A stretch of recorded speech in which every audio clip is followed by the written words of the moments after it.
I den her video, der kan du lære om de possessive pronomener, altså ejestedordene. Og de sider, som jeg viser her, det er fra din grammatikbog, Alles in allem, side 55-57.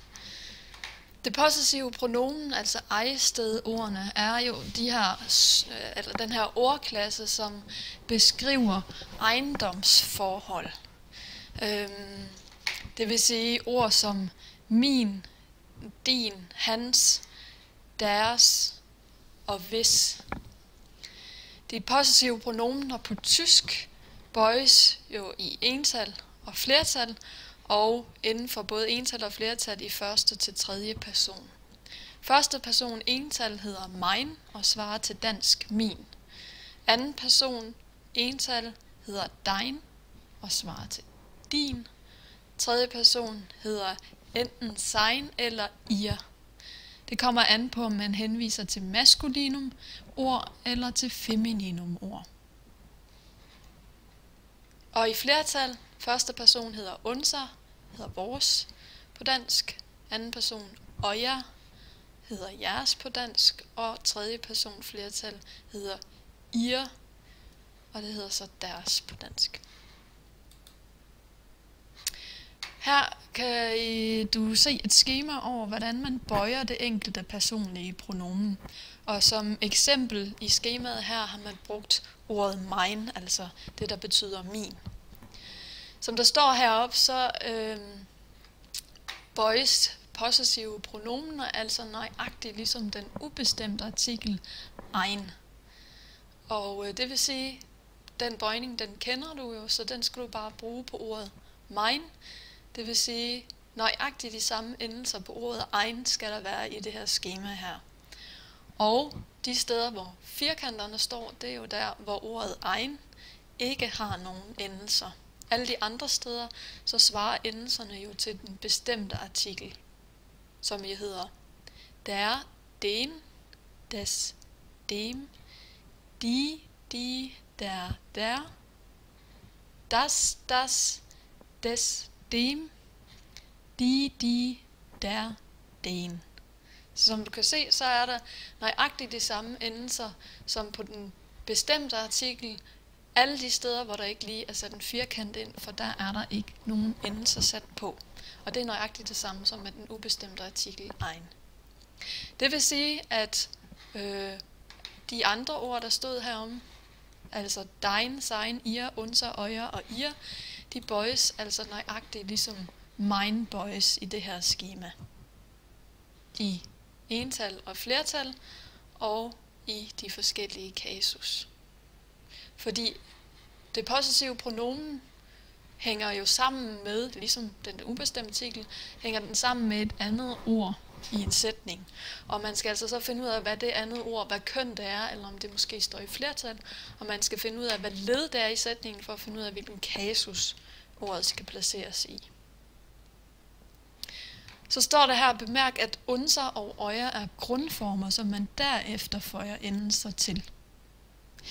Det vil altså sige, at unser og euer, det der er, som det ender på, det skal man ikke fjerne, og så komme endelsen på heroppe fra. Man skal simpelthen lade det stå med er på begge dele. Det vil sige, hvis man skulle bøje de her ord i maskulinum dativ, så hedder det unserem eller euerem. Så på den måde, hele ordet skal bevares, og så kommer man endelserne på.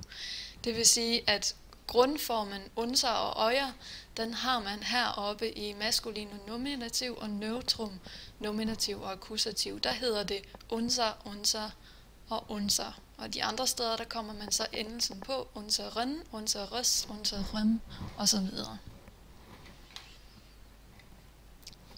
Som jeg lige sagde, så bøjes pronomener altså i køn, tal og kasus efter det ord i sætningen, som det lægger sig til. Det vil sige, som vi kan se af sætningen hernede, hun henter sin søn, så skal man finde ud af, okay, det er ordet søn, det drejer sig om. Og søn, det er maskulinum ental, og så er søn genstandsled i sætningen, og derfor skal den stå i akkusativ.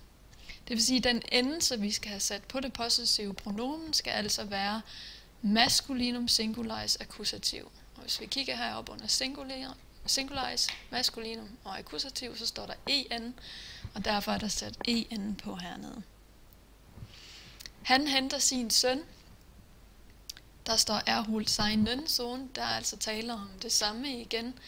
Akkusativ maskulinum singularis er ordet søn, og derfor skal der endelsen på. Maskulinum akkusativ singularis står der heroppe i skemaet. Den eneste forskel på de to sætninger er, at i den ene der har man brugt det possessive pronomen ihr, og i det andet har man brugt det possessive pronomen sein. Og det skyldes, at sein viser tilbage til maskulinum, det er der jo tale om her, hvor der står er, han, mens ihr viser tilbage til et femininum ord, det vil sige i det her tilfælde hun. Vi går videre. Og her står lidt om sein og ihr, fordi på dansk, som der står heroppe, skelner vi mellem sin og hans og sin og hendes. Det vil sige, det hedder sin, hvis ordet fører tilbage til subjektet i sætningen, mens det i de andre situationer hedder hans eller hendes.